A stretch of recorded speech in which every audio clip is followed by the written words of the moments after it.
El sueño empieza con que estoy en una habitación que no sentía como que fuera la mía, sino que yo sentía que estaba en una habitación, como decirles, de un hotel, ¿no? Se sentía eso, que no estabas en tu casa ni en la casa de nadie en particular. Estabas como en un lugar en el cual vos podías dormir, pero no era tuyo, no era de nadie, no era parte de un vínculo afectivo que te sostenía, pero tampoco lo estabas pagando. Estabas durmiendo ahí. Esa era tu habitación, y también se sentía de la cual no podías salir por tu cuenta. Estaba en una habitación en la cual yo no podía salir por mi cuenta, y no me quedaba más opción que estar mirando por la ventana para ver, no sé, algo diferente a lo que había en mi cuarto. Estaba constantemente bajo una situación de esperanza y desesperanza. Porque por un lado quería que terminara esa estadía en ese lugar, pero por otro lado también sabía que quizás yo no estaba listo para ir a ese mundo que yo podía ver por la ventana. El mundo que yo veía por la ventana no se veía muy lindo tampoco. O sea, daba justo a una calle medio sucia, no sé, con autos medio sucios, con gente que no hacía nada más que caminar hacia lugares. Tampoco te da muchas ganas de estar viviendo en ese tipo de mundo. O sea, pero por un lado también te da como decir, bueno, tiene que haber algo más que esta habitación.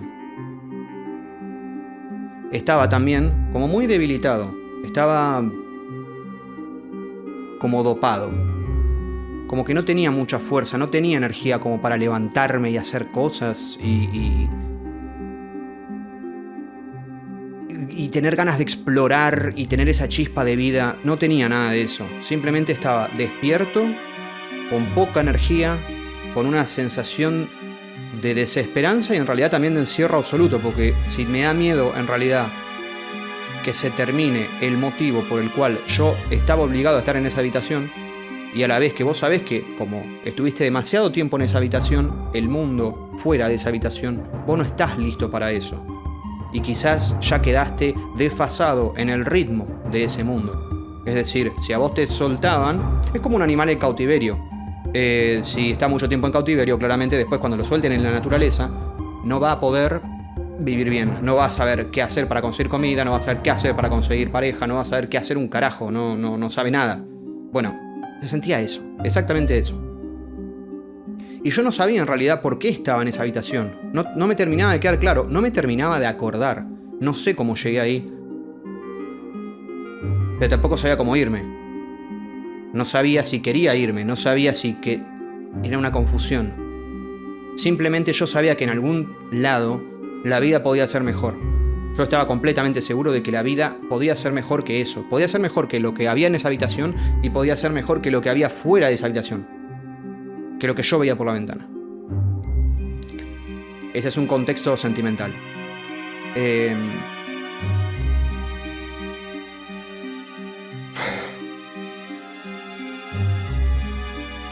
En esa habitación no solamente dormía yo, sino que habían 2 camas más, donde dormía un tipo gordo con barba y otro tipo, no sé cómo describirlo, normal, estándar, que bueno, estas personas no eran al azar, sino que eran, en la vida diurna, yo los conocí como un jefe de máquinas que tuve en un barco, y como un engrasador que tuve en otro barco. O sea, se sentía como que en algún momento de la vida habíamos sido compañeros de trabajo, pero a veces cuando nos poníamos a hablar entre nosotros, no terminábamos de estar seguros si es que alguna vez siquiera llegamos a trabajar en un barco.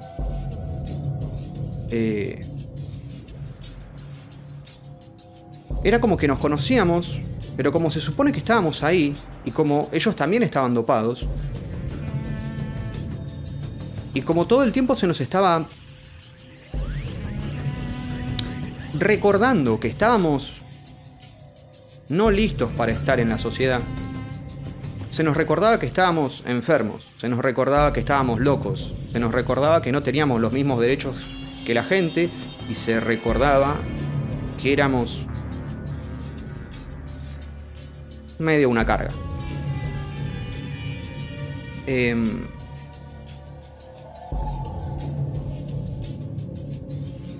Yo miraba mucho por la ventana y ellos era como que aprovechaban porque estábamos dopados de formas diferentes. A lo mejor yo estaba con algo que me hacía tranquilizar demasiado y ellos estaban con otra cosa que los hacía, no sé, estar más jocosos. Estaban siempre más arriba, no sé, hacían una pelota con una sábana y se la tiraban. No sé, era como que veía gente grande.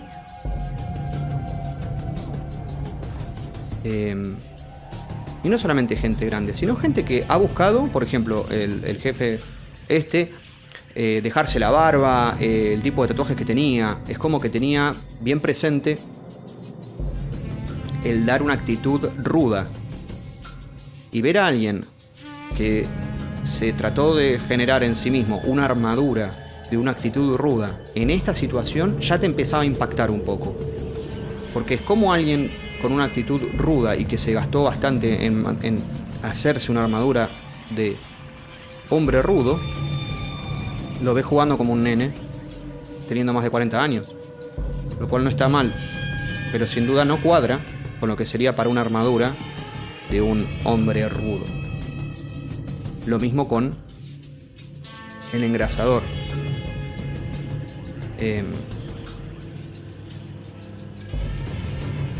Una armadura de alguien que se quiere... Una armadura hecha de madurez. Gente que se considera a sí misma adulta. Que obviamente cuando... Yo ya me lo mencioné, este adjetivo antes. La madurez es algo medio raro de definir. Y mientras más te acercas a querer definirlo, más te das cuenta que nadie puede llegar a eso. Y que en realidad es un concepto bastante extraño. Tiene más que ver con el manejo de la moralidad que con cualquier otra actitud o hábito. La madurez no pasa por las actitudes y los hábitos, pasa por un control de la moralidad.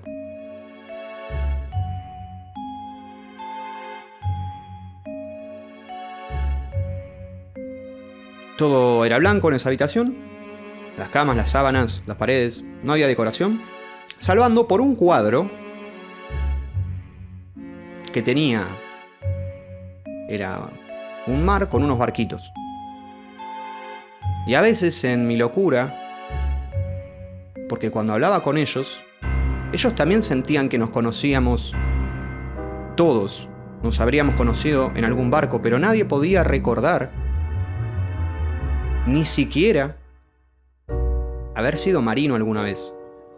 Es como, che, si estamos locos, quizás nosotros nunca navegamos. Nosotros nunca subimos a un barco. Solo creímos que subimos a un barco, pero nunca lo hicimos. Quizás creímos que este cuadro que estaba acá delante nuestro fue nuestra vida, y en realidad nosotros tres somos tres locos que no podemos distinguir la realidad de una ficción presentada. Y es toda una historia que nos armamos nosotros en la cabeza. Entonces, en definitiva, con todo esto lo que estoy queriendo aclarar muy fuertemente, muy acentuadamente, es que estábamos en una posición de vulnerabilidad absoluta. donde vos ya ni siquiera podés creer lo que sí viviste. ¿Cómo decirles? Este micrófono no existe. Yo nunca grabé un video. Y que no lo puedas recordar, claramente, sí lo hiciste.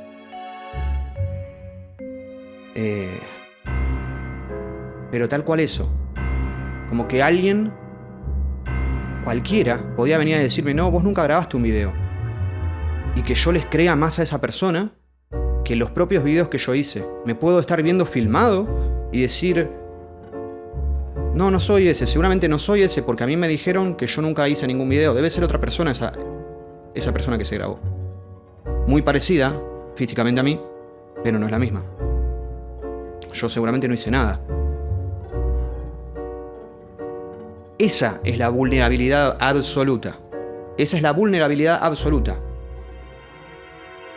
Casos de vulnerabilidad. Si yo te apunto con un arma y vos no tenés ningún arma, esa es una situación de vulnerabilidad para aquella persona que no tiene un arma. ¿Eso es ser vulnerable? Sí. Depender económicamente de tu pareja. Eso podría ser una posición de vulnerabilidad. Y sí, porque si te peleas con tu pareja, vos te vas a la calle. Está bravo. ¿Es vulnerabilidad? Sí. Pero, por lo menos, ese tipo de vulnerabilidades se mantienen en un plano físico. Este otro no solamente pasaba del plano físico, porque estás dopado, estás débil, estás sin energía. Vos no tenés nada a tu disposición. En esa habitación no había nada. Y tampoco tenías ímpetu. Estabas desarmado.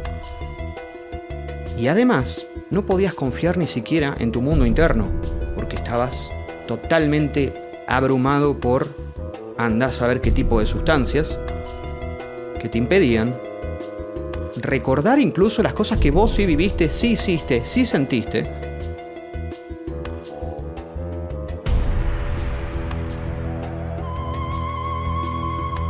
Y que alguien venga y te sobreescriba la historia que se le canta y que esa historia sea más vigente aún que todo lo que sí pasó.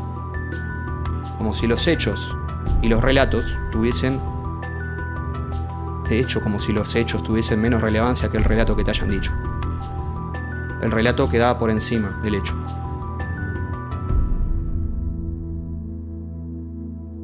Sumado a que si me pasara esto a mí solo, hubiese sido comprensible. Pero al ponerme a mí también con otras dos personas que les pasaba lo mismo, que estaban tan confundidas como yo, que se les podía sobreescribir por encima la historia que quisieran, te daba una sensación de ser parte de. Ahora, te hacían parte de gente que se le podía escribir arriba, ignorando los hechos, su vida, su carne, su mente, todo.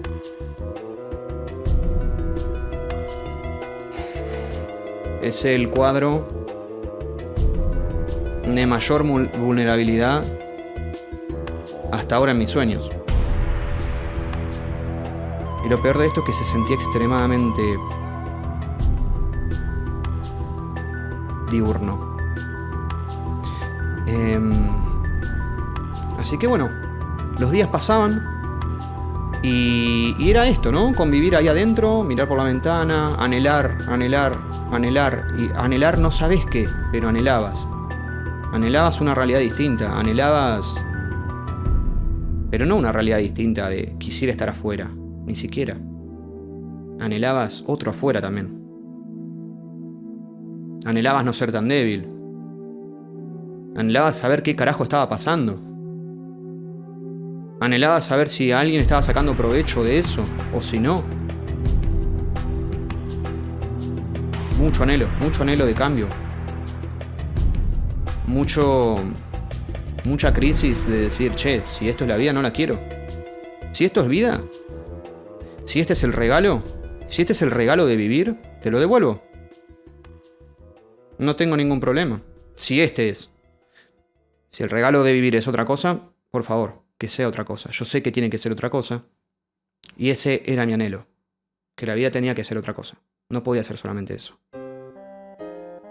Ni en el adentro, ni en el afuera de esa habitación. No era justo. no solamente no era justo, sino que no era un regalo. No era un regalo, ¿eh? Así no es un regalo. El regalo da gracia recibirlo. Y si no da gracia recibir un regalo, no estamos hablando de un par de medias que te dan cuando sos chico y vos querías una PlayStation 1. Y en lugar de encontrarte con la PlayStation 1 te encontrás con un par de medias. Y decís, ¿qué mierda? No estoy hablando de eso.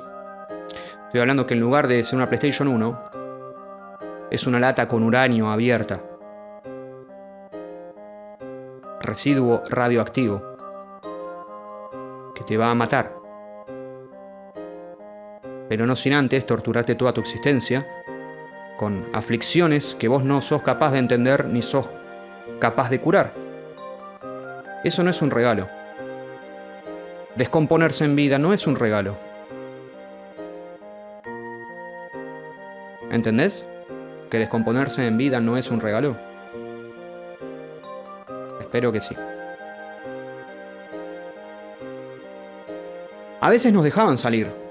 Era como que nos dejaban salir acompañados por, ¿cómo decirles?, una enfermera, a un local de empanadas que había a una cuadra o a media cuadra era. Te dejaban salir muy poquito, muy poco tiempo, ¿no? Era como una excursión. Muy cada tanto, ¿viste? Te llevaban a comer 2 empanadas a un lugar de estos que son súper baratos, que ya tienen las empanadas prehechas, y las comes ahí en el lugar, y volvías. Como para decir, bueno, la gente que está acá adentro cada tanto sale.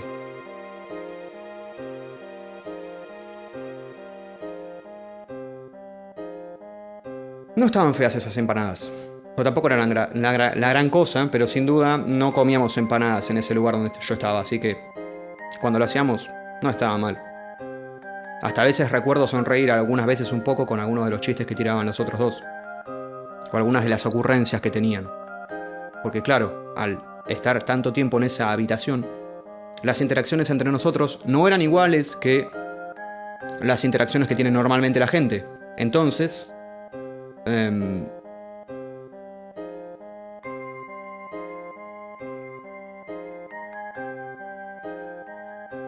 se sentía como que éramos un poco los 3 chiflados, por decir algo así.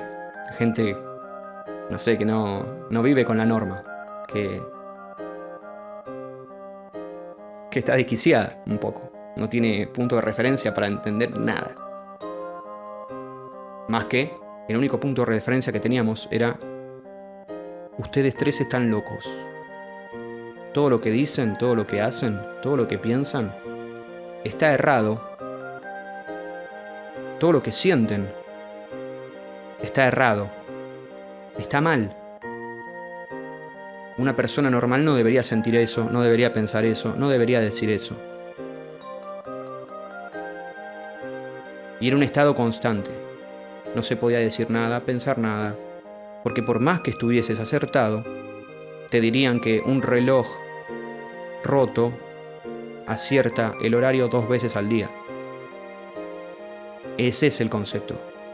Estás roto, estás loco, nada de lo que digas sirve, y si de casualidad das con una respuesta correcta, no fue porque vos hayas podido razonarla, sino que o hayas podido percibirla. No, fue casualidad. Seguramente lo vio o lo copió de alguien que sí sabía. De vos no puede emanar nada. En vos no hay verdad ninguna, ni en tu forma de sentir, ni en tu forma de pensar. Ese es el estado de vulnerabilidad máximo, máximo, máximo.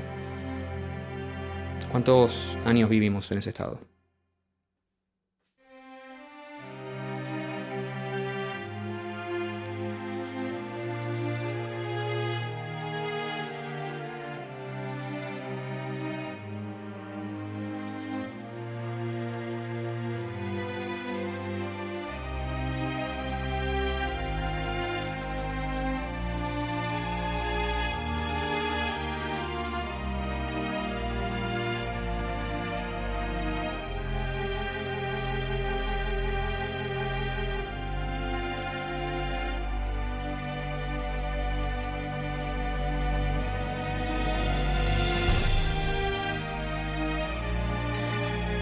Pero bueno, ese era el paso de nuestros días, esa era nuestra vida.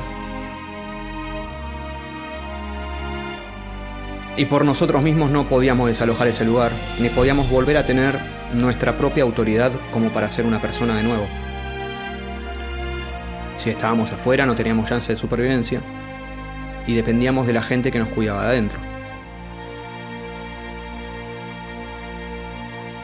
La cosa es que cada 6 meses se nos hacía una especie de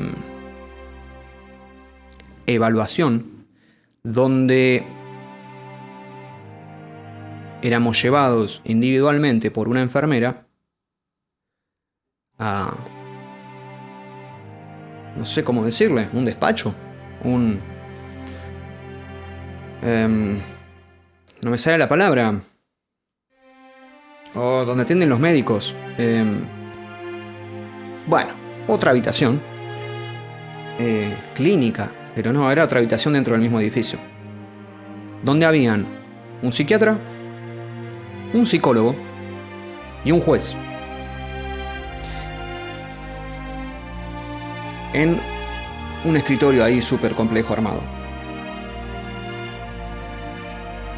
donde ellos evaluaban si estabas listo, o sea, si habías mejorado y si estabas listo para irte o no. La cosa es que esta enfermera que nos venía a buscar, que era una mujer rubia, no muy alta,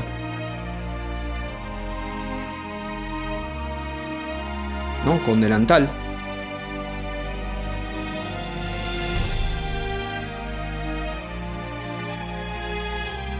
era la encargada de venir a buscarnos individualmente, no sin antes darnos algún tipo de droga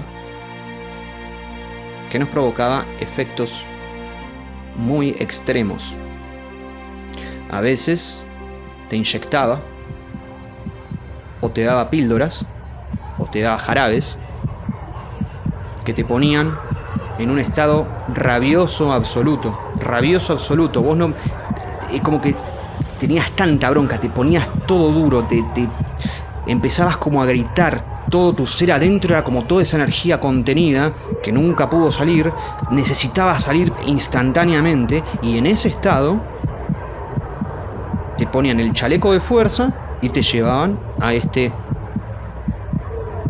sitio de examen ante el juez, el psiquiatra y el psicólogo. Y como vos estabas tan loco, tan rabioso y no podías decir una palabra, simplemente podías gruñir, gritar y putear, aún así te llevaban y la enfermera era la que hablaba por vos, porque la enfermera era la que el juez, el psiquiatra y el psicólogo pensaban que era la que nos cuidaba. Entonces, si es la que todo el tiempo está con nosotros, es ella la que tiene que hablar por nosotros también. Y era la encargada de decir si estábamos mejorando o no, qué cosas habíamos estado haciendo y dejado de hacer. Y el discurso que siempre decía esta mujer, esta enfermera, rubia, con delantal, de estatura no muy alta, era que no, pero no, el paciente no mejora. Yo ya les vine diciendo, ellos no van a mejorar, no pueden mejorar, ya están hechos así, no tienen salida. Nosotros hacemos el mejor esfuerzo desde el plantel de enfermeros para que ellos estén mejor.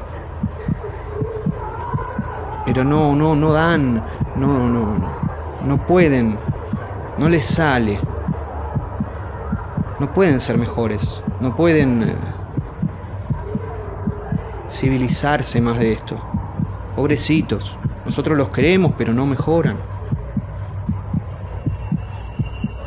Miren cómo está, miren cómo está.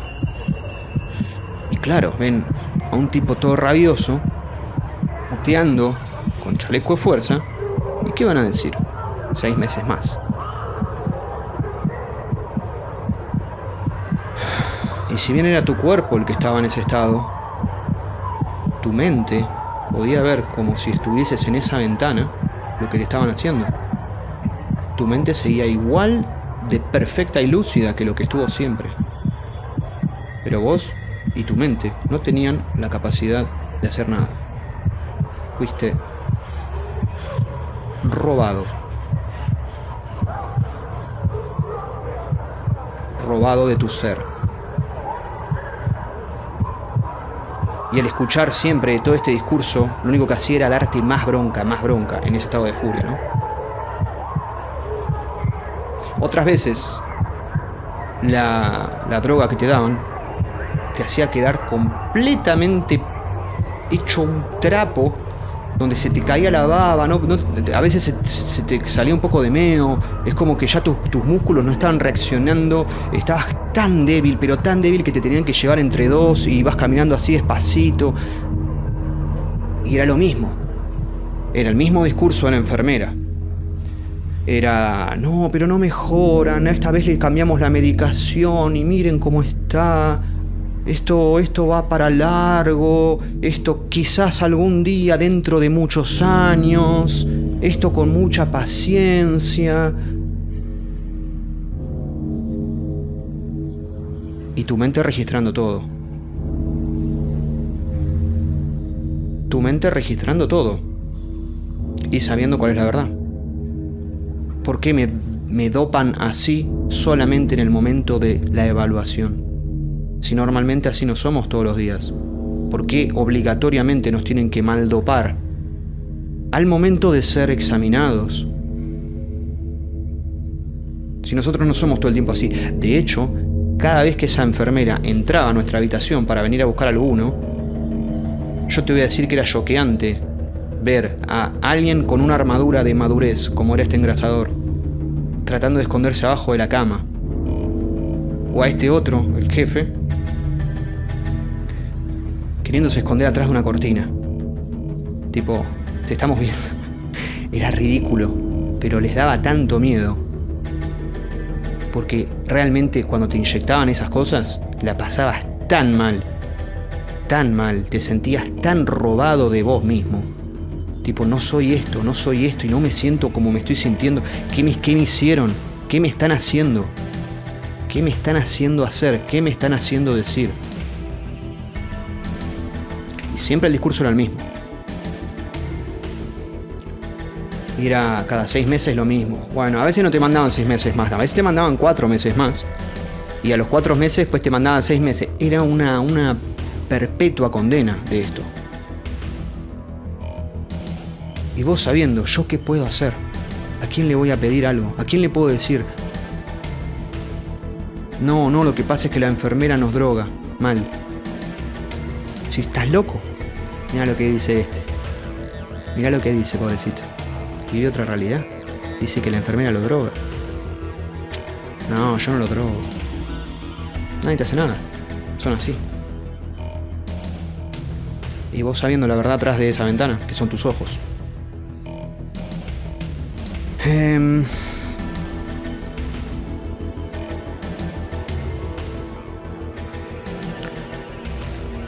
Y eventualmente creo que se me muestra como 1 año y medio de vivir así.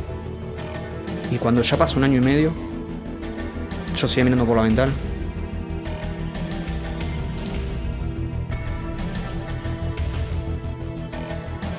No sabiendo cómo hacerme más daño en la cabeza. Tratando de mutar en donde pueda mutar. Si no puedo mutar en el cuerpo, podré mutar en la mente. Traté de mutar durante todo ese tiempo. Probé diferentes cosas para pensar a ver si realmente, porque yo digo, no, si estoy acá, claramente estoy loco, tengo que dejar de ser loco. ¿Qué es lo que me hace loco? Y vos pensás cómo ser mejor, cómo ser más civilizado, cómo dejar de ser loco, cómo volver a tener autoridad sobre lo que sentís, sobre lo que pasa, sobre tu propia narrativa, sobre que vos puedas contar algo y que no sea, me lo contó un loco, entonces está loco, te mintió. Los locos mienten, los locos no reconocen la realidad. Son locos, pobrecitos. Y se sentía también como que la enfermera tenía miedo de perder ese trabajo. Como que mientras estuviese obligada a cuidar a esta gente, que éramos yo y estos dos colegas, ella estaba cumpliendo su función. Ella tenía una función gracias a estos 3 locos, la cual ella no quería perder su función. Porque ¿qué pasa si esos locos se curaran? Ella dejaría de estar en esa posición donde es la voz de otras personas, que encima no era la voz de esas personas, porque ella decía lo que ella quería. No decía lo que nosotros éramos, ni lo que nosotros decíamos, ni lo que a nosotros nos pasaba. Entonces, cuando vos sos la voz de alguien que no tiene voz, quizás a veces no querés perder ese puesto. Sos más importante que 3 personas. 3 personas dependen de vos. ¿Por qué querría ceder yo ese privilegio?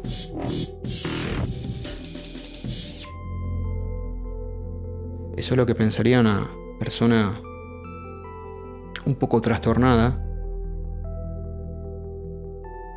y por demás malvada, si no ignorante. Pero cuando usás el primer píxel de empatía, vos ya decís, ¿qué estoy haciendo? Soy un horror. O sea, ni un píxel de empatía.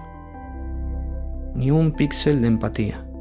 Nunca, ni una vez se pusieron en tus zapatos. Nunca, ni una vez se pusieron en tus zapatos. No te pueden entender, no te quieren entender, no quieren perder ese privilegio. No lo quisieron hacer. No les importás, no les importaste, no les importabas, no les importarás. No en ese estado. No cuando tienen esos privilegios. Los privilegios de decir qué es lo que pasa, de contar la historia por vos. Ese es un privilegio demasiado grande, que no lo tiene que tener nadie sobre otra persona. Y está en la responsabilidad de cada uno contar la historia de la forma más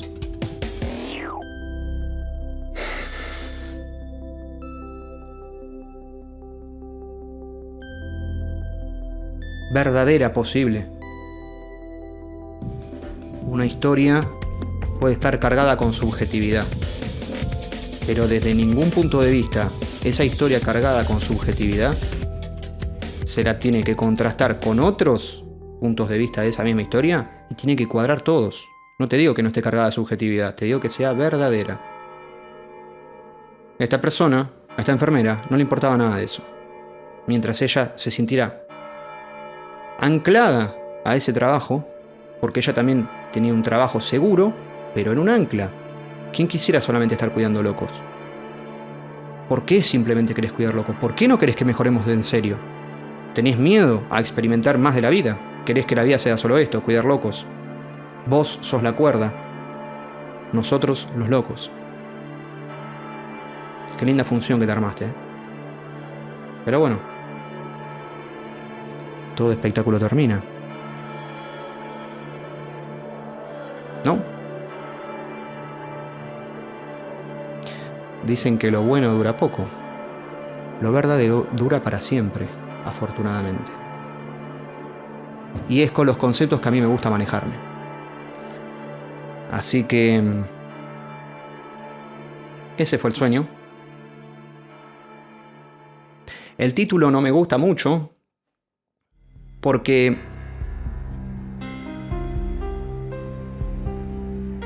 durante el sueño yo no podía registrar que estaba en un psiquiátrico. Para mí era esa habitación rara. No entiendo por qué estas normas. No entiendo por qué hay un psiquiatra, un psicólogo. Y es como que por contexto terminabas sabiéndolo, pero no...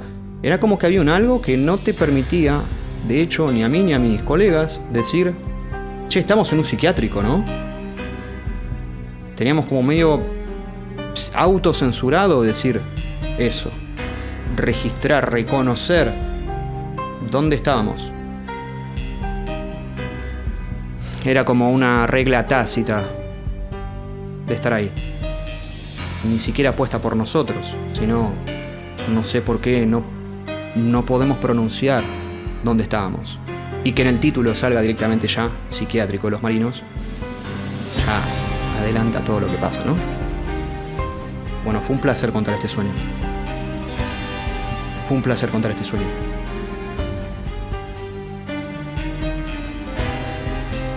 Gracias si te quedaste hasta acá. Like, comentarios, lo que quieras. Todo ayuda.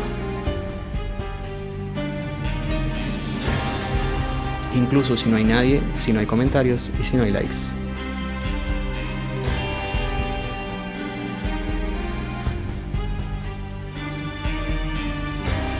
Hasta luego.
Someday when I get out of here.